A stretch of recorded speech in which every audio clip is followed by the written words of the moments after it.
Welcome to another Out of the Park 24 Detroit Tigers video. Off-season 2030, when we last left you, the Tigers had been eliminated in the ALDS by the Yankees. You can see, I thought this is interesting. Vlad Guerrero, this is like this. He's the last two contracts. He signed 4-year deals with an opt-out after 2, and he's opted out. So this is the third time he's been a free agent in like 6 seasons. So he's gone back to the Jays every time. Maybe he'll do it again. Just to show you what happened in the rest of the postseason, the Cubs bested the Yankees in 7 games. In the ALCS and the NLCS, the Padres outlasted the A's in 7 games. And then the Cubs took down the Padres in 5 games. I was like, wow, the Padres, I didn't even realize they were that good this year. And I went and I looked at Manny, and I was like, okay, he was all right. And then I went and I looked at Tatis, and I was like, okay, he was hurt and he wasn't good. And I was like, oh, well, their offense was terrible. 13th in runs scored, 3rd in runs against. Like, how do you do that? And then, like, it became clear to me that, there just is no justice in this world. The Padres had a negative 25 run differential. Their Pythagorean record was 78-84, and they go on and win the NLCS, losing the World Series to the Cubs. But still, come on. All right, but let's get into the Tigers and what we're going to do this offseason. We did have a surprise retirement from Steve Schindler, who was our 3rd-round pick in 2030. Just this year, we paid him $740,069. He made his way all the way to AAA. Dude, look at this. He had a 50 stuff, 70 movement, 55 control. Look at these pitches he had. I honestly thought he was going to compete. He was a leading guy to compete for my 5th starter job this year. So it sucks. He retired. He went to play basketball. Whatever, dude. Have fun. Another fun thing here. The Marlins have 4 of the top 5 prospects in baseball. Andy Linton was the 1st overall pick in 2030. This dude was a 5th-round pick in 2026. This dude was the 1st overall pick in 2028. So having the 1st overall pick in 2030 and 2028 doesn't help. And then this Luna guy rudely getting in the way, international free agent signing. And then this guy was like, man, this makes no sense. He signed a minor league contract, so he wasn't a big international free agent, but he became a big one. It was only a $240,000 bonus, and then he was like the number 1 prospect in baseball, number 4, number 5, and the Nats were just like, oh, we're going to cut him. And the Marlins picked him up. I don't know why that happened. Seems glitchy to me. Can't really tell you why that happened, but he was a top 10 prospect. He got cut, and he was like, I'm going to go to the Marlins because they're going to be amazing soon, hypothetically. But they're the Marlins, so they'll probably find a way to Marlins that. So anyways, that was fun. Let's get into kind of what the team looks like. Let's do it this way. Let's go to the lineup. Jonas and Aliendo, I think, will be back as our catching duo. They were solid. They were good. Is there a starter here? I don't know. I think they're both really good. Jonas certainly looks better from the ratings on offense and defense. Malloy, Human, Leto, and Made will be back as our infield. You've got 3 MVP candidates and a Gold Glove, and a guy who has won 4 straight Gold Gloves as your infield. Riley Green will be back in left field. Center field will be interesting. We've got some options here. Peralta, he was solid. His range did drop to 65 according to both OSA and my head scout. His fielding is a plus 4.1 zone rating. That's fine. That's fine. But you can find dudes who are going to do better than that. But his bat was solid. He was pretty good.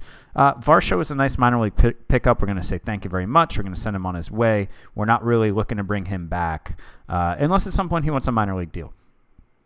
Matt Horvath, I think, will be back. Maybe in a super utility role instead of the DH. I think if we bring back Newstrom, we'll find a way to get his power bat in there at DH a lot of the time. And then Horvath can be super utility. But I'm not sure yet. I need to sip my drink there. I think in right field, I think Divorce. I know he didn't put up 5 WAR in half a season like Human did, but I think he's really good, and I think we should give him the right field job to lose. So We're looking at Horvath or Newstrom here. Center field is a little bit of a toss-up just because we have other guys who could possibly step in. Like Freitag has a better bat. I mean, he didn't do well in his very limited sample in the majors, but he has a better bat and just as good of range. Now, his center field zone rating has not been as good as Peralta. We've also got some guys down here who can play it. One is Jimmy Reagan, our second-round pick from 2026 out of high school. Really came on strong last year in Double-A, across High A and Double-A after a really weak 2029. So he's in Triple-A now to start the year, and he's got the 70 range. I honestly think he could be our best option for center field. I think he might have a chance to win the job. Luis Tovar is a 65 range guy. Really wish he was a 70 range guy like when we drafted him. He's obviously a good player. I think if we didn't have multiple 65 range guys and a 70 range guy, he would be a really nice looking center fielder. But his lack of power, lack of eye bothers me a bit. But he also could be a really good hitter. So I'm not looking to get rid of him. He's a lefty. Reagan's a righty. I could always platoon them. But of course, I've got Freitag and Peralta up here. So we'll see what happens. The rest of the 40-man here, Boston Kellner was our 6th-round pick in 2025, who was a two-way player. Now he's just with the bat. And you can see he really didn't do much for a while from like 2026 and then through 2028, and then all of a sudden he's good again. And I don't know, he's got to compete for a utility job, I'd say. Carter Trice, coming off the broken kneecap, he's got no option years left. He's entering arbitration. I think he's probably done with us. Osorio, he was really good across 97 plate appearances. He'll compete for a job and a utility role. Newstrom, Freitag, we talked about. Rob Scott will compete for a job again. I think that's fair to say. We've got a few other guys down in the minors who I haven't shown you in this video yet. Bejarano was a free agent signing in 2025 for only $150,000, and he's now the 88th prospect in baseball. He's obviously got to be in the mix and in the running for a utility role too. Reinhardt is another guy who can play all over the diamond. He was our 3rd-round pick in 2027, and he has hit for 2 straight seasons in AAA, so he probably deserves a look too. So a lot of guys in the mix there for a couple bench spots, which is why I think we could try to trade like Horvath or even Newstrom if we could get pitching for them. I think that's a possibility for sure. Speaking of the pitching side of things, I think Sullivan is locked in as our number 1. He's only got 1 year left. His arbitration estimate is like $21 million. He's not really interested in a long-term deal. I might shop him around to see if I can get a guy back with more team control who's almost as good, but skeptical that's going to be the case. Mazzucato, I think, is a good number 3 starter for us. I think, let me take him off the follower thing. That was just for the postseason. And I think he has the opportunity to be better, but I think penciling in as our 3 or 4 is a good place to go. I then think like our 4 starter could be, I think Herder is an option. He is arbitration eligible and making a lot more money next year. I also think Brito, I think one of these two, Herder or Brito, will be a number 4 starter. The other one would probably be traded. Jackson Jobe, who has been a mainstay of this sim, just quietly plugging along since 2025 on our major league team. And he's finally reached free agency, and he's been a solid pitcher every year, like a solid 2 or 3. But, not looking to sign him to a 6-year deal, $17 million, especially because we apparently have $3 million to sign players, whatever. We'll figure that out. So I think we need a number 2 starter. I think Herder, Brito will be on number 5. I think we have 4. I think we have a bunch of guys who compete for the number 5, including Ryan Wentz, including Jordan Husky. I think a few guys down in AAA too. Steve Bridenstine, who is a number 52 prospect in baseball, 29th overall pick from 2029. He'll be in the mix. Mondesir, who we got for Delandry, who, by the way, Delandry's WRC Plus ended up below 100 on the year. Thank you very much. We got this guy for Delandry. I think he'll be in the mix for that number 5 spot too. The bullpen is going to make a lot of turnover here. Karcher's a free agent, wants too much money. Lang is a free agent, wants too much money.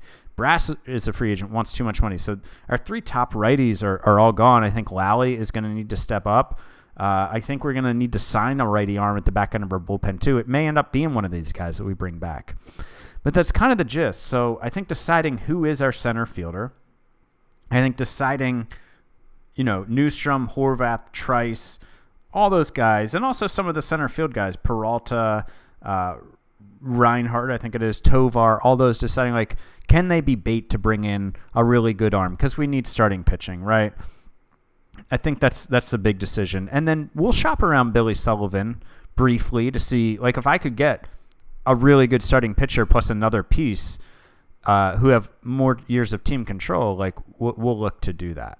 So that's what we're looking at for the offseason. We'll get into a bit, and we'll see if we can return this team to dominance, return this team to being a 100-win team, return this team to the World Series maybe, but it begins now, the 2030 offseason. Let's do it.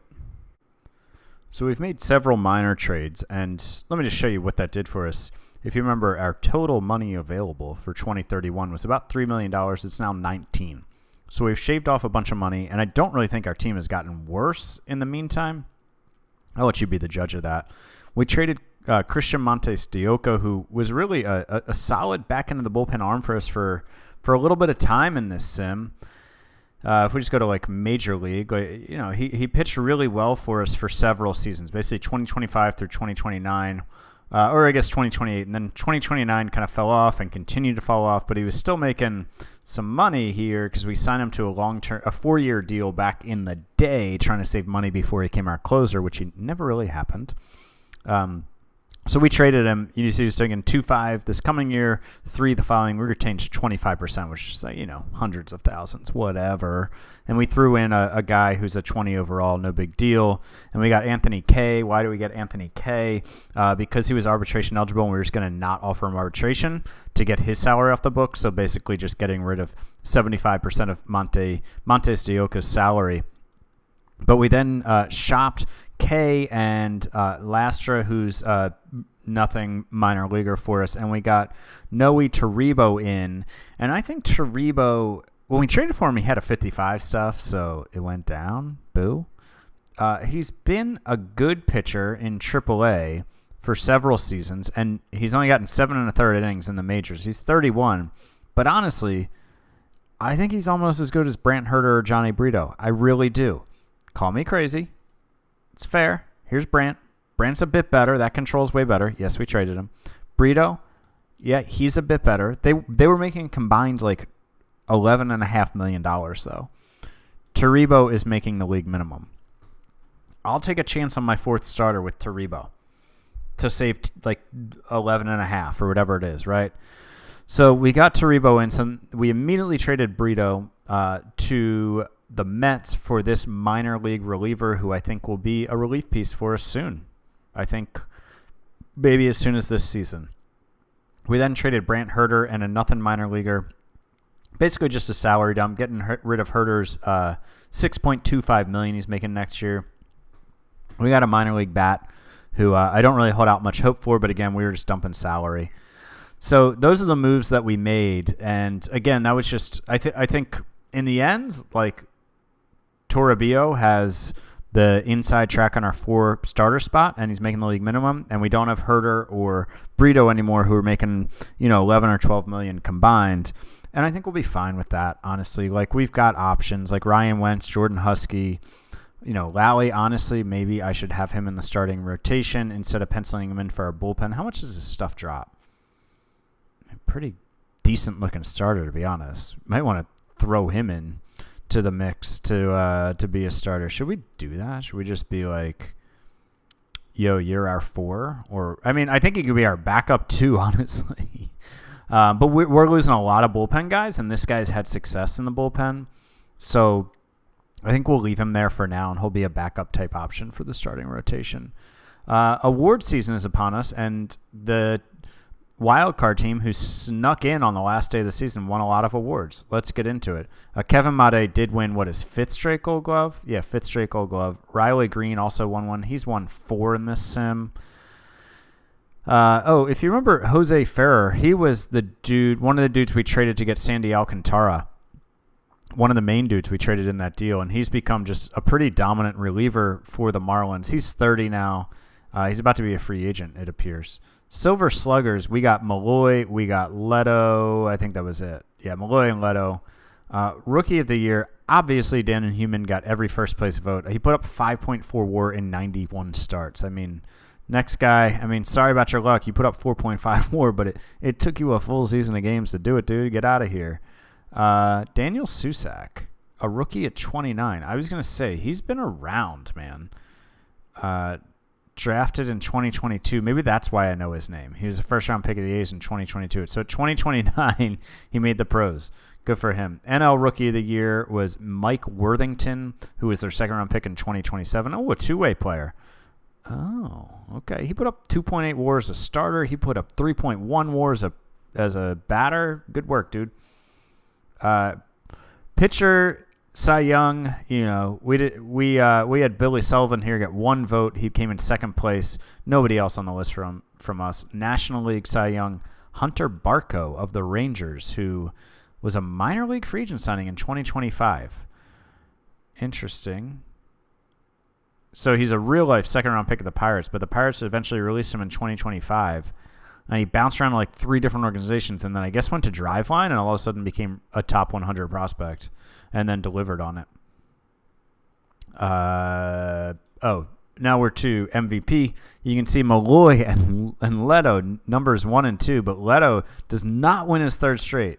Malloy gets his first MVP of his career. Good for him to go with his like 4 All-Star games, 3 Silver Sluggers, a World Series champion, and now a league MVP and a Rookie of the Year too, right? Isn't that what that is? Yeah. So good for him. Leto was up there. Human got votes despite playing only half a season. Billy Sullivan got votes. Riley Green got 3 second-place votes despite only playing 118 games due to injury. I can't believe this team didn't do better than we did. Unbelievable.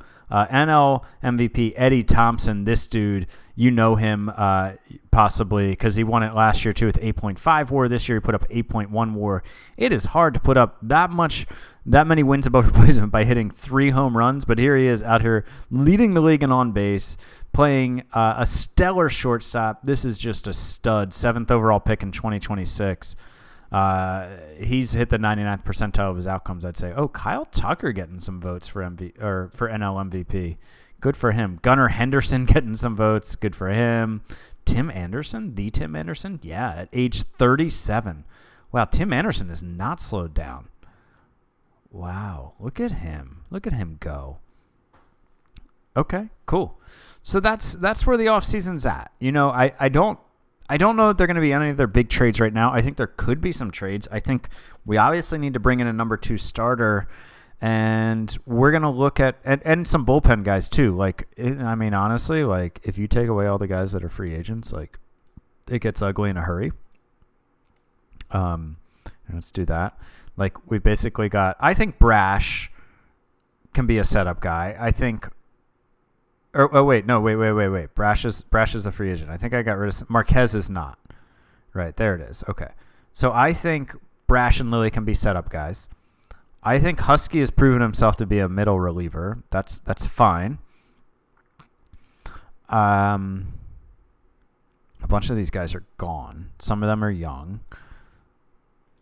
You know, I think Mercedes at $1 million a year. He wasn't good last year, but I think we need to count on him for middle relief. And Park, he was fine last year at 1.2. I think we need to count on him for middle relief too. So, you know, where that leaves us is, you know, I don't know necessarily we'll count on all these guys. Some of these other young guys will compete for spots, but it could be a young guy. So 1, 2, 3, 4, 5, 6 relievers here. I think we need to bring in probably 2 relievers via free agency. I think we can have a bunch of guys compete for the 5th spot, even maybe the 4th spot. We need to bring a second starter somehow. Hitting, I don't really think we need to bring in anything.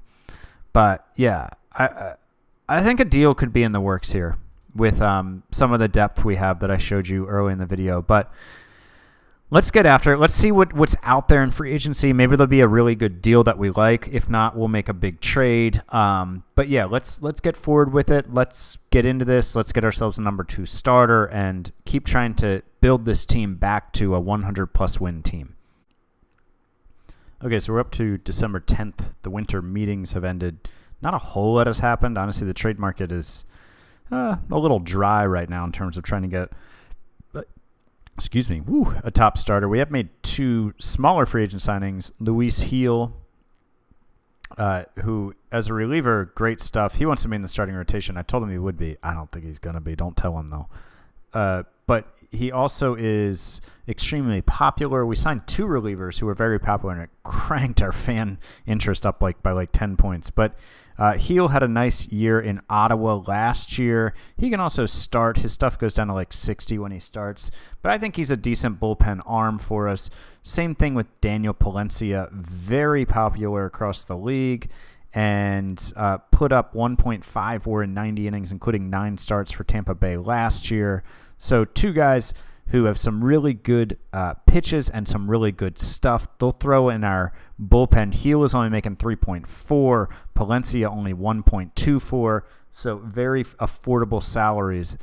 I don't think I made any trades. Let me just make sure I didn't make small ones that I'm forgetting about here. Blah, blah, blah, blah, blah. Yep, the Barrier trade was the last one. There have been some things out there that I've thought about doing. Where's the trade? Yeah, this trade with Pittsburgh, I was thinking about it. So I could get 2 decent starters for them. One would be Jared Jones, who put up... Oh, they traded him. Oh, we were in discussions, and they traded him today. Oh, okay, fair enough. He'd only had 1 good year, right? He's 29. He just put up a really good year in Pittsburgh. That was him. And then we were also looking at Kumar Rocker, who is still in Pittsburgh, who just really has never been too good, other than maybe 2026 in Texas, but still a decent-looking pitcher from a scouting perspective. Even if, see, this is 65 here, but it's shown 55 there. So I guess he's about to take a hit, our next scouting report. Well, that's a bummer. So I was interested in those 2, but the price was just a little too steep. Reinhardt is not a great, but a decent prospect. And then they wanted one of these guys in who honestly probably would have been Darrell Dent, who, there are concerns here about this control.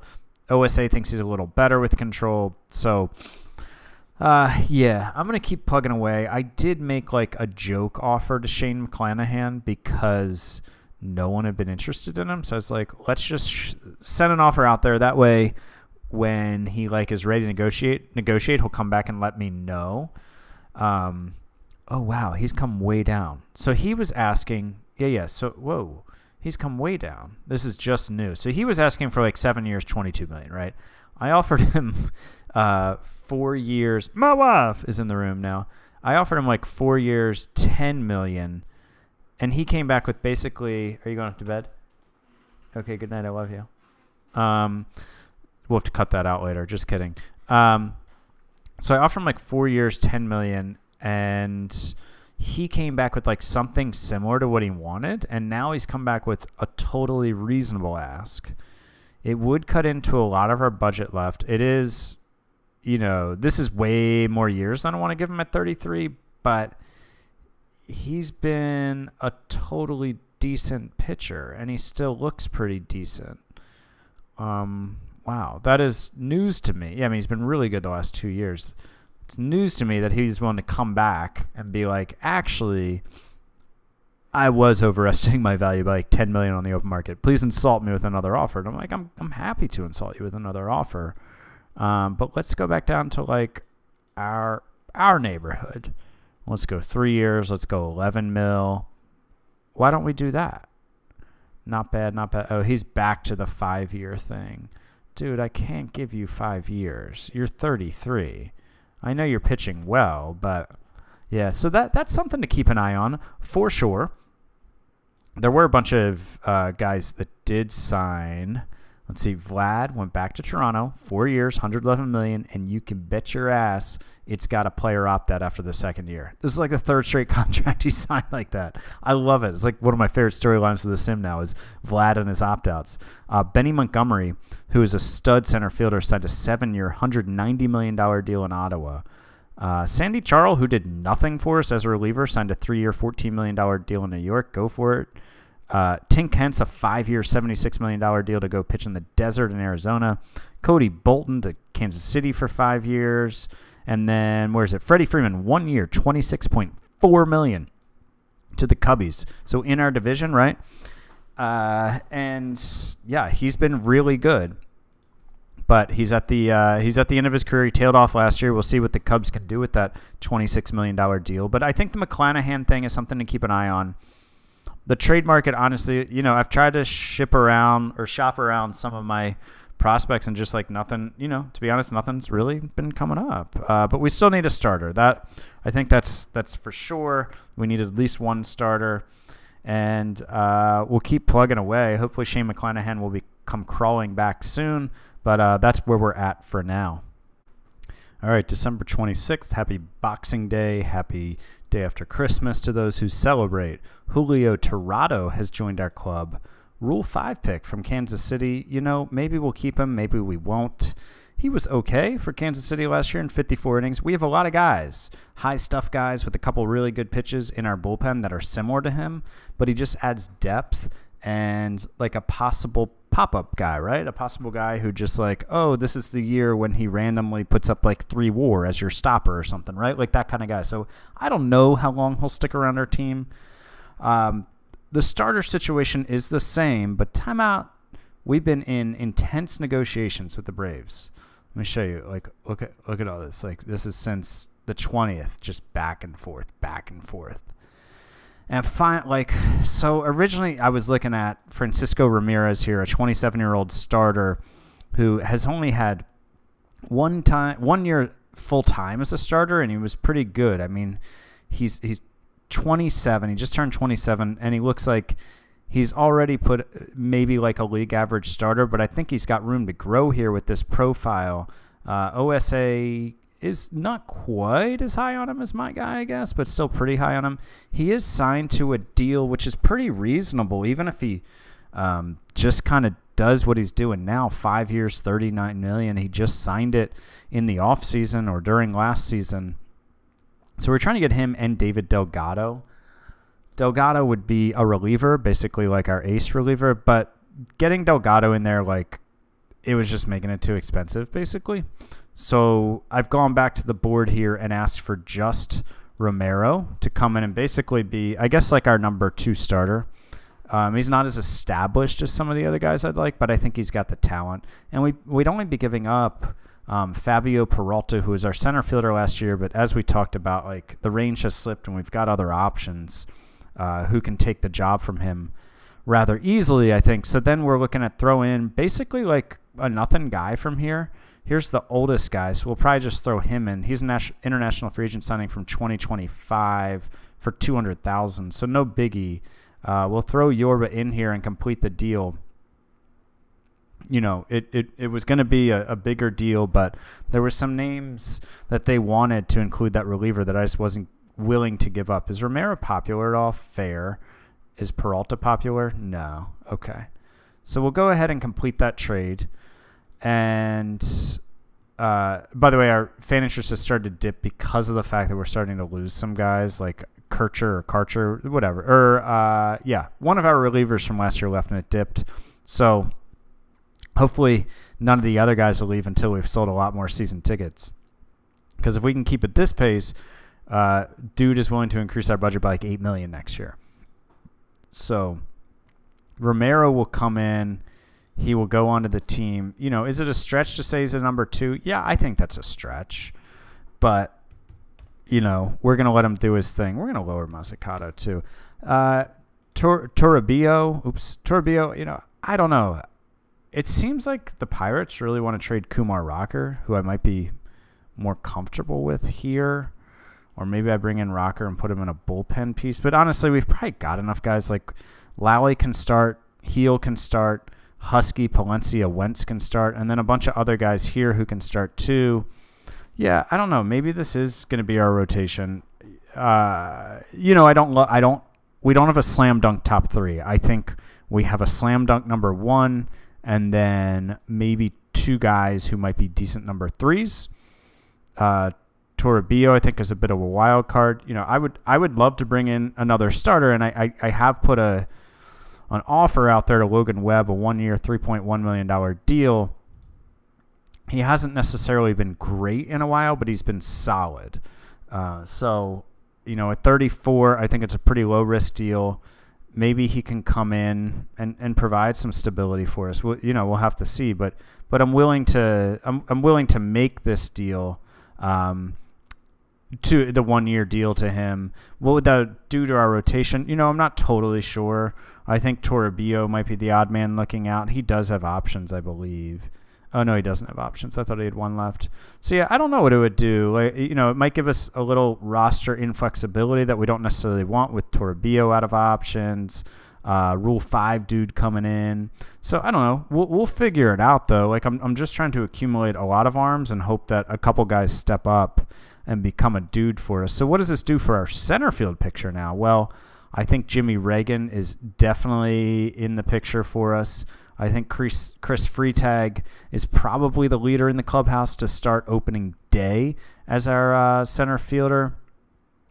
And there was one other. Oh, the guy down here, Tovar, also clearly in the mix to be on our roster too. But, I'm pretty happy that we didn't have to get rid of Horvath or what's his name. And what's his name is Newstrom. So we have two pretty decent options for DH next year. And I think our pitching is okay. I don't love it, but it's the price you pay. It's hard to find good pitching, right? But it's the price you pay when you have this much locked up in your top three hitters. And, last year, all three of them played at an MVP pace, and we weren't able to compete as much as we wanted. But, so it goes. Our run differential was pretty great, and I think we'll get better luck this year. I wonder if the Astros are like, man, we can't be paying Daniel Espino all this money to be a reliever for us. Let's just joke around. Ha ha ha. This is going to be for jokes. Let's all right, let's just throw in this guy. How much did we sign him for? $1 million. He's a millionaire. We can't afford it, but yeah, we can afford it when we ask them to retain 65% of it. Duh. 70% of it. Yeah. Wait, they do it if we gave him Tovar? Tovar is sought after. Or wait, who is this? Oh, this guy we just got from the Braves. I was like, wait, who is this guy again? I'm surprised that they're willing to do it. Espino was not bad last year for them, but I don't want to pay. I'd still be paying him several $1 million. I don't feel like giving up a real minor league asset to pay Espino $7 million. Yeah, so we'll come back and kind of wrap up this offseason soon, but that's where we're at now, with kind of a hit or miss pitching staff and a super awesome offense, but also a pitching staff that could be great. Like if Romero does his thing, if Lally steps up and does his thing. We've got a bunch of really good arms out there, but they're just kind of hit or miss arms and arms without a great track record. But we'll see if the rest of the offseason cooks up anything else up. Maybe Logan Webb will come in, and we'll go from there. But that's where we're at for now. Francisco Romero, welcome to Detroit. Come and do your thing, and please have a breakout year for us, right? All right, February 2nd, 2031, the preseason began yesterday. We really haven't made any moves. So we do have a pending offer out there. These are international free agent guys, but this is Dalton Varsho, possibly bringing him back as a lefty bat. We offer him a 1 year, $2.18 million deal. I think he's probably going to accept it. We had made him offers a few times throughout this offseason, and really, on salary, we were fine, but he wanted a guaranteed role in the starting lineup, and he kept balking at that and eventually cut off negotiations. He came back to us twice, and the third time that we were talking, he was willing to accept a bench player role, or a non-starting lineup role. And the reason we're bringing him in is just because we don't have a lot of lefties on the 40-man and competing for jobs, and I think we could use a lefty bench bat. Bejarano could do it as a switch hitter, but I think I'd rather add more depth to my 40-man roster than count on a rookie to be that guy. If he ends up being that guy, we'll have no problem cutting Varsho loose. It's only $2 million, whatever. Freitag, I think, will probably be the starting center fielder. Green's in the lineup. I'm going down the lefties here. Leto's in the lineup. And switch hitter Stroman is not really like necessarily on our roster as a major league player. So as you can see, like not a lot of lefty depth here. In the minors, Talon Bell is a two-way player who I don't think projects as a major league hitter. Caleb Crane, not a major league hitter. Don't even remember who this guy is. Daniel Ramos could be a player at some point. Tovar, I think, could be in the mix. I think this is probably the guy that Varsho squeezes out, which is fine. Like, he was just drafted in 2029. Like, he doesn't need to be on the 40-man for a couple more years. I'm sure he'll probably get on it this year. He might play some center field for us this year, but really try not to count on unproven rookies for too many different spots, because then, like, if they don't work out, all you have left are some even lesser players in AAA. So I like to kind of have the unproven rookie be like the second guy here, right? I mean, unless they're like a stud, right? Like Daniel Human, I was fine giving him a job, right? Look at him. Same with Sincere Divorce, was fine giving him a job. But with these kind of like more in-between dudes, I'm like, yeah, I'd rather have a veteran in here. Logan Webb is not going to be joining us. It was really weird, man. Like, I offered him a deal. It was like, I don't know, around $3 million a year. I can't remember exactly what it was. I might have said it earlier in the video. It was a couple of days ago that I was filming that. But like all of a sudden, he just signed with the Mets for $3.08 million, and like he said he favored my offer, and then I never heard from him again. I did not get. I went back through my messages to make sure I hadn't missed one. Never got another message from him. So I guess he just wanted to pitch in New York. Like, okay, cool. It would have been nice to have him. I think he would have been a nice addition to the back half of our rotation, but, oh well. What else is going on? I mean, we looked at some trades with the Rays, and let me see if I can find one. No, not that one. Oh, these are a bunch of no ways. Oh, never mind. I thought we were close at one point. Oh, yeah. Okay, so Noah Dean is a reliever who I think came up before in an episode a while back. Really good lefty reliever. He's only made one All-Star team. The last 2 years he's been excellent. He's 29. He's in arbitration, but I offered Serrano for him, who you might remember I got from the Yankees back in 2027. What trade was that? Oh, in the Zach Geloff trade. Oh, he's not anywhere. Wow. Didn't really work out for him being a jerk, huh? He went to New York, and he had one really good season, then he's had two okay seasons, but he hasn't signed anywhere yet. What's he want right now? We're not signing him. He's a jerk. But I'm sure the real Zach Geloff's great. In this game, it just so happens. We offered Serrano, though, who is a decent outfield prospect. Yeah, he's not great. But I didn't expect them to take that. But this was the most tempting name, Zaire Ritas, just because he can only play third base, really. And, we have Luke Leto, who can play there. Divorce and Human, I think, could play there. Made could play there. We have a couple prospects coming, but he's probably like the most legit third baseman we have, and he's like a top 200 prospect. Yeah, he's 105th prospect in baseball. He was an 11th round pick in 2027, but he has not done anything in the minors. Like, I mean, he had an all right year in rookie ball and A-ball there, and then like, since A-ball, high A, double A, triple A, back down to double A, like, he just hasn't been very good. And, I might go back to them and explore this trade. I hate giving up a prospect who's that highly rated for a reliever, but I think it's a really good reliever, and it's a prospect that I'm not sure we'll have room for. And it's a prospect that hasn't done anything, and he's 24. I'm curious, like, if we just like shop him around for all relievers, like, do we get anything really good back? I'm talking like, when you're talking relievers, like, I want like a 70 or 80 grade reliever. Like 55 will look at him. If you're showing me green ink, I'll look at you.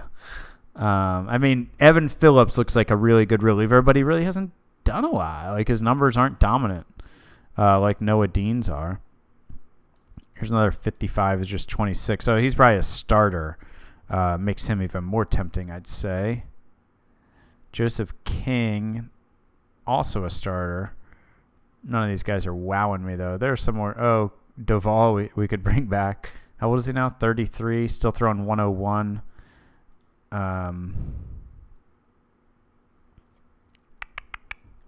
Yeah, no, I don't really want him. Oh, he's making way too much money. Oh, the Giants are paying 60%. Got it.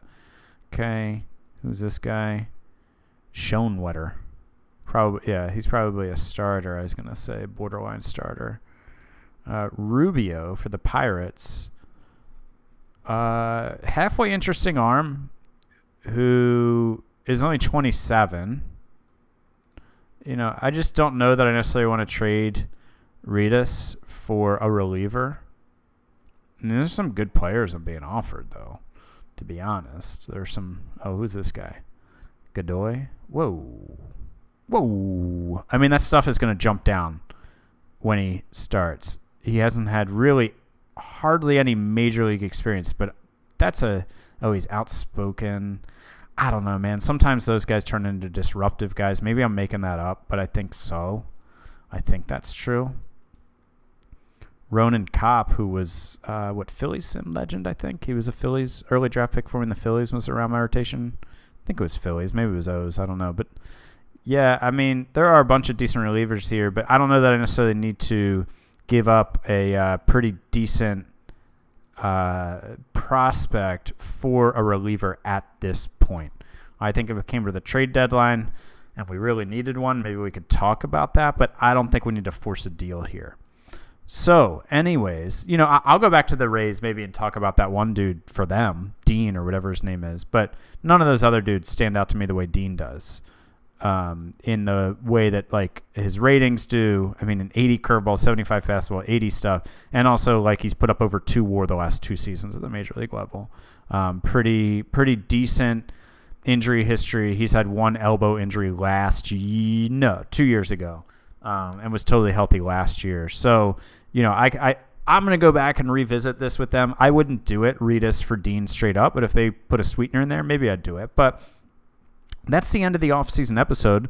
So we'll come back next time with our opening day 2031 team and try to recapture another World Series championship, maybe another division championship. Let's see. A little shaky on the pitching staff, I think, but a decent offseason. I think we're rebounding well from the loss of, like, Dolander and Espino and Job and all that. I think we're doing well. I think we're still building a good core around our really expensive players, and let's see how this treats us in the next episode, though, when we get into the season. Thanks for watching. Talk to you guys next time.